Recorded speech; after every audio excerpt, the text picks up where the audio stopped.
دولت جوړونکي ټیم ولسمشریزو ټاکنو کې د بریالیتوب جشن نمانځي. ګرانو او زړه ته رانږدې مینوالو، یو ځل بیا مو په سلامونو هرکلی کوم. که څه هم تېره شپه د ټاکنو خپلواک کمیسیون مشرې هوا علم نورستانۍ له افغانانو بخښنه وغوښته چې په وینا یې کمیسیون ونه توانېده د ولسمشریزو ټاکنو لومړنۍ پایلې په خپل وخت یعنې د تلې په 28مه نیټې اعلان کړي. په پایلو کې د لا زیاتې روڼتیا او شفافیت په خاطر له پوره دقته کار اخلي.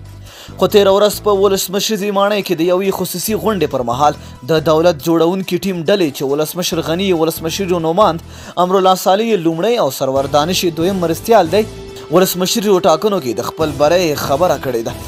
2 اونۍ وړاندې د ثبات او همګرایي ټاکنیز ټیم مشر عبدالله د یوې غونډې پر مهال چې رسنۍ هم وربلل شوې د خپل ټاکنیز ټیم د بریالیتوب خبره کړې وه. دا خبرې په داسې مهال کیږي چې د ټاکنو خپلواک کمیسیون نهایي ان تر اوسه لومړنۍ پایلې هم نه دي اعلان کړي. کمیسیون د پایلو د ځنډ خبره د تخنیکي ستونزو شتون دارنګه د لاخي روڼتیا او شفافیت پورې تړي.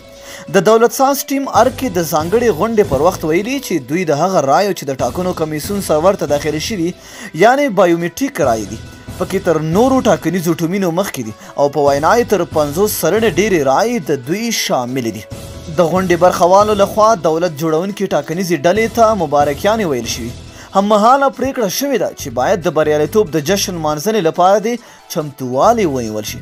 خو دا ځل بیا دولت ساز ټیم دا هم ویلي چې د کمیسیون لخوا د لومړنیو پایلو د ځنډ چې په وینا یې د تخنیکي ستونزې دي او دارنګه په شفاف او دقیق ډول رای شمیري پریکړې ته د درناوي خبره هم شوې ده. باید وویل شي چې د ټاکنو کمیسیون مشرې اغلې نورستانۍ دا نه دي ویلي چې لومړنۍ پایلې به څومره وخت وځنډېږي، خو د ځینو سرچینو په حواله ښایي راتلونکې اونۍ کې اعلان شي. ټاکنې کمیسیون تېره اونۍ اعلان کړی و چې هغه رایې چې بایومټریک نه دي له بایومټریکو رایو بیلوي ځکه چې غیر بایومټریک رایې د باور وړ نه دي. نو مینه او مننه چې ویډیو مو راسره تر پایه ولیدله. د لا نورو ښکلو معلوماتو لپاره زموږ چینل در سره سبسکرایب کړئ. تر بیا ښې چارې.